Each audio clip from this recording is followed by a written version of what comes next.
Hello again, Tom Tradup from All Israel News, and along with Joel Rosenberg, our founder and editor-in-chief. And Joel, you have an especially urgent message for evangelicals watching because of a situation involving having to move Christians uh, into a safer area than where they are now. Tell us about that.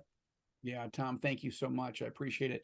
Look, there's a very urgent, very, very urgent situation developing in Gaza with Gaza Palestinian Christians in northern Gaza.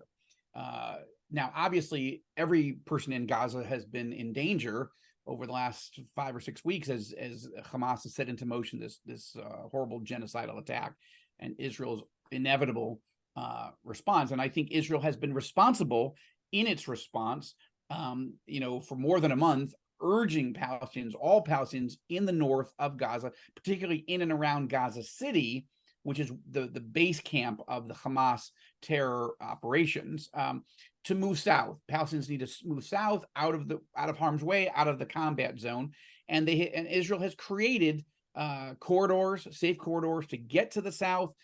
They have allowed in, enormous numbers of trucks of food and clean water, medical supplies, and so forth. So that's good. However, earlier today, I started getting a wave of alerts and calls and text messages from Christians, particularly Palestinian Christians, but also Christians who are very familiar with what's happening on the ground in Gaza, to say that there's only about 1,000 Christians in Gaza at all at this point of history, and almost all of them are sheltering in 3 churches in and around Gaza City. Now, those are very identifiable church buildings. The Israeli military knows that they're there. They know Palestinian Christians are sheltering there, but they have ordered those Christians in those 3 churches now to move south. That it's time that they've sort of been patient, but now everybody has to move out because the intensity of the war is continuing. The problem is this, Tom. The problem is the Palestinian Christians do not want to move south. Why? Because they know the ancient history of this region. They know the modern history of this region. They know the very recent history in which, just in Syria and Iraq, right, ISIS murdered every Christian they could find, to a point where Congress, even President Obama at the time, and the UN identified it and declared this was a genocide, a formal, actual genocide against Christians. And Palestinian Christian leaders tell me the Palestinian Christians in northern Gaza do not want to go south because there is no shelter there. There are no churches, and they believe that they will be slaughtered, they will be beheaded, they will be burned alive. Their women, wives, and daughters will be raped. And they will all be slaughtered, and there will be no more Christians. And I have supported the policy of Israel. I think it's very good and compassionate to encourage everybody to move south. But when suddenly everybody said, "Oh my gosh, the Christians can't move south," that caught my ear. Why is it happening right now, Tom? The reason is because the Israeli army has said now, okay, you have 5 days to clear out of those churches and head south. And I don't think the Israeli army thinks they're doing anything wrong, and I don't think they're doing something wrong. But what I'm saying is, it's not the same for a Palestinian Muslim to move south compared to a Palestinian Christian to move south. We know what happens to the Christians. And so I began I wrote a column on Friday afternoon and began alerting senior officials in the Israeli government that I know, listen, this is a grave situation. Please intervene. What I'm asking for is for all 1,000 Palestinian Christians in those 3 churches to be evacuated by the Israeli military and brought to the West Bank.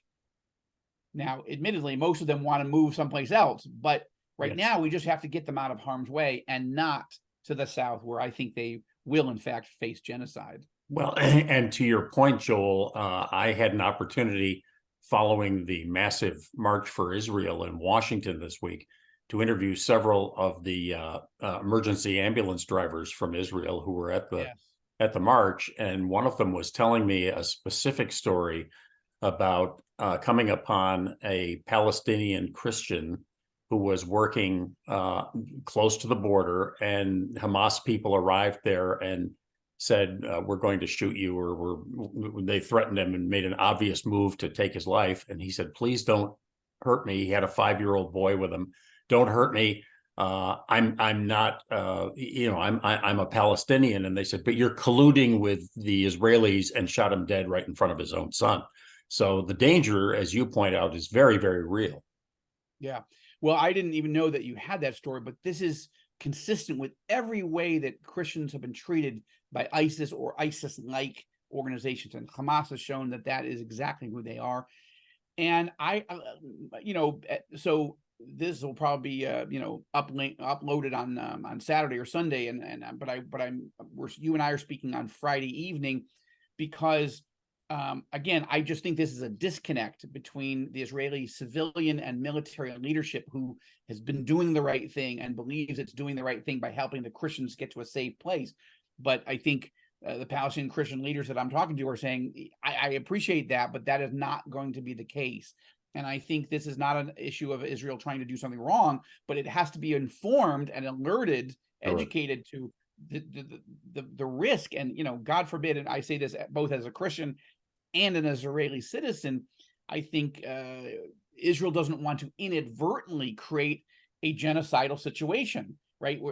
By trying to move them south, yes, and thinking that you're doing the right thing because that's what you've been doing with everybody, that'll make the situation better. And I think it's good that Christians, those of us who live in Israel, but also those around who are hearing you and I talk about this and can be praying and interceding, that Israel could be alerted and aware and change tactics, even though the strategy is the same: get everybody to a safe place. There are only about 1,300 Christians in the West Bank, at least born again evangelical Christians. There are others who are of other denominations and backgrounds, historic denominations. And I'm not saying that all 1,000 that are in northern Gaza are necessarily born again evangelical Christians. Many are Greek Orthodox or Syrian Orthodox or Roman Catholic. But but anyone who claims the name of Christ is in danger, because Hamas and Palestinian Islamic Jihad and all radical, violent extremists who are Islamists see Christians as pagans, as heathens, as idolaters, and therefore not only subject to death, but worthy of death. Like they believe it's their Allah given mission to kill. So this is a critical situation, and this is one of the reasons all Israel News and all Arab News exists, to pick up intelligence that maybe the Jerusalem Post or CNN almost certainly or others might not think about. If we can get others to cover this story, also I will be working on that in the coming days and coming hours.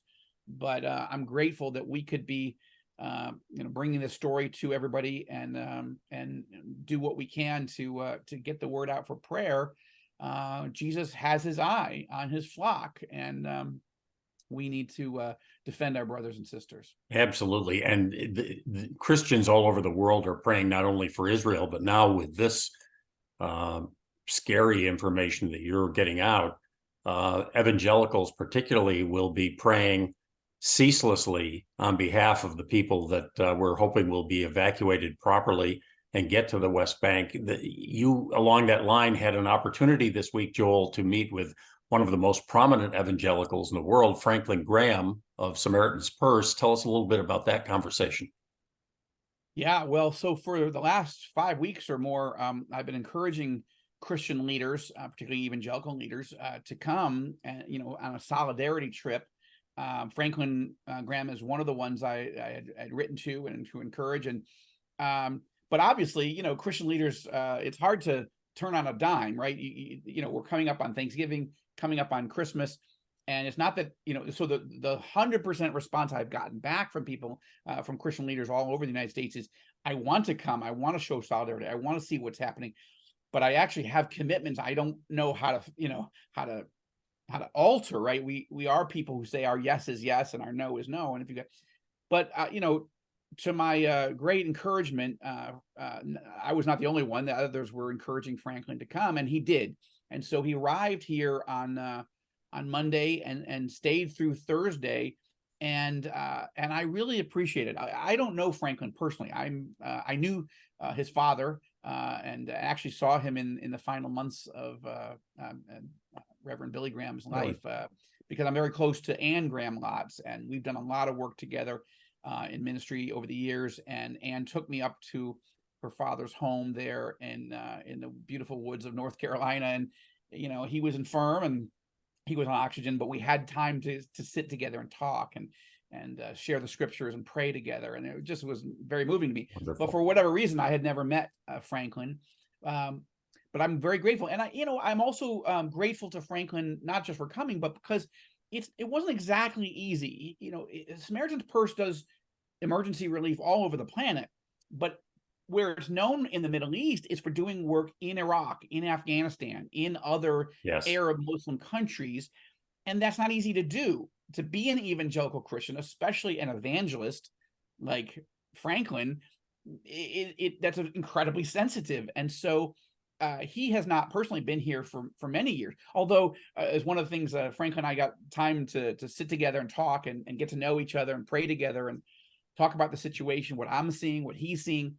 One of the things I said is, you got saved here, didn't you? He goes, yeah, actually, after growing up in the home of Ruth and Billy Graham, I didn't. I was actually, we all know he was a rebel.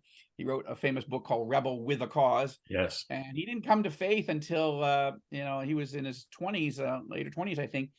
And he did so on the Mount of Olives, actually at a hotel that used to be called the Intercontinental. And so anyway, all that to say, I was grateful that he came and it wasn't just he didn't just stop by. He went to the border. He went to one of the Israeli communities, one of the kibbutzes that were just devastated, where people were just slaughtered by Hamas. And he walked through the blood-stained floors. He saw the bullet pock-marked walls and the torched and destroyed buildings, homes, but he also met with hostage families. Franklin met with Israeli officials to be briefed on the magnitude of what's happening. He met with first responders. He met with soldiers. He met with both Israeli Jewish and Israeli Arab pastors and ministry leaders. Even spoke at a church locally. Had gatherings of people. It was full time. Plus, he was bringing humanitarian relief. He brought a whole plane load of equipment, and he committed to, I think, Samaritans Purse, I think, is going to buy 14 or 15 ambulances for Israel's ambulance service, yes, which were destroyed or severely damaged by Hamas. So I loved the time I got to spend with him, and we broke the story on All Israel News. I don't know why other media here didn't cover it. It seems like a big deal. He's the first prominent evangelical leader to come and one that hadn't been here for a long time. And finally, we did, I think, 3 different stories on different angles of the trip. One more piece, Tom, was that one of the things that I my impression, he didn't say this to me, but my impression was that he was somewhat hesitant to formally, or at least publicly, meet with Israeli leaders. He wanted it to be he's a Christian trip doing Christian relief work, yes, and didn't want to maybe complicate it with the Arab Muslim world. But I encouraged him, if you have an opportunity, you're one of the few people who can sit down with the Prime Minister of Israel and maybe pray for him and just hear his perspective and be an encouragement from the Word of God. And actually, that door did open, and he did go. And Franklin spent a good deal of time with Israeli Prime Minister Benjamin Netanyahu, and Netanyahu actually released pictures and a statement, which we covered. So that is not normal. That we have not seen other evangelical leaders have the ability to change their plans and come. It meant a lot for the Christian community, the Messianic Jewish community here, that he came and met not just with Jews, but with Arab Christians as well. I had an opportunity myself. I was blessed to be able to go on a trip with Samaritans Purse a few years ago. They were dealing with the aftermath of the Ebola outbreak in Liberia. And they really do put boots on the ground. They bring medical equipment. As you said, they've committed to replacing a number of these ambulances that were destroyed in the Hamas attacks. And reading the stories on All Israel News about Franklin Graham hugging hostage families, about him praying when he sees the bullets in the walls and the aftermath of the attacks, really does make it a much more down-to-earth human story than if it were something you'd read on the AP or, as you said, CNN, even if they were going to cover it. And it's one of the reasons, I know our time is limited, we have to go, but I would just like to say it's one of the reasons that All Israel News is so important for evangelicals around the world. And I would encourage anybody who's watching us, anybody who reads regularly, to consider just there are opportunities on the website to just click and donate a few dollars or make a commitment to make a monthly donation to support this kind of news, because it really is truly unique in the world of journalism, but particularly in the Middle East. And with both All Arab News and All Israel News, you really have touched a lodestone that needed so much to be done. And we salute you for that. And we're so happy we got to spend this time with you. Well, thank you so much. And we're grateful that you're on this team and getting the word out, particularly based not here. It's important that we have, you're based in Dallas, and of course you're vice president for news and talk at Salem Radio, the America's biggest and most listened to Christian radio network. And I think having people that aren't here and are operating in different time zones is important, right? Because even if we keep reporting till midnight here, that's only 5 p.m. Eastern, and it's only 2 p.m. in the Pacific time zone. So that's a lot of things that are happening that we're not able to cover. So that's something we need to expand on. And therefore we do need the financial resources. But I'm grateful also for this particular one. You were doing some travel, and I'm glad that you're back, and I'm glad that you're able to do these videos with us, because I think it's so important for people to understand, A, what's happening, and therefore how to pray. Yes, pray for the peace of Jerusalem, pray for a complete and decisive victory for Israel, pray for compassion on both sides. But now people know, okay, wow, I need to pray that the Israeli government will figure out a way and actually will move and evacuate all these Christians out of Gaza into the West Bank. Maybe those people will go someplace now to U.S., Canada, Europe.